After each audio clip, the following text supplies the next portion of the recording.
تا آغاز سال نو خونی 6 روز باقی مانده است. والدینی که فرزندی سن سالش مکتبی دارد در تکاپوی خریداری نمودن لباس مکتبی است. در دوشنبه این یارمارک‌ها در بازارهای کاروان، برکت و گنجینه گشوده شده‌اند. با سبب آنکه در تاجیکستان لباس یگانه مکتبی رایج است، برخی از اهالی ناراضگی بیان می‌کنند. در حالی که در عائله 3 فرزند سن سال مکتبی باشد، تیار کردن آنها به مکتب خیلی گران می‌افتد.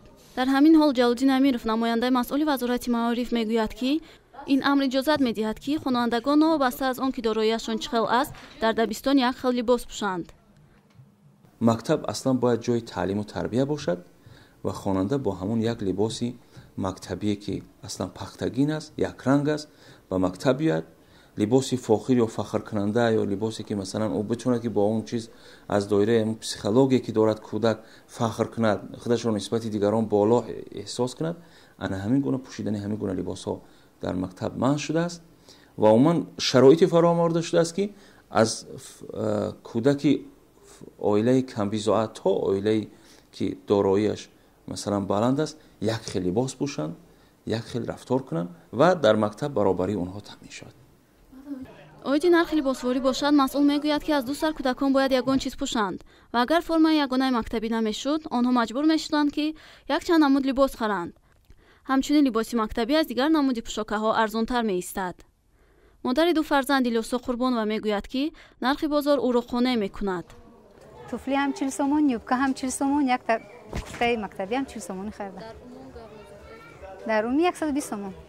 این در حالی است که بسیاری از خریداران بازار میگویند که برای با مکتب تیار کردن یک فرزند زیاده از 300 سومونی صرف کرده اند. و هر حال مشتریان بازار کم نیستند، میگوید صاحبکار ابراهیم نیازوف. شکر خدا سازه وزیرشته سودا داره.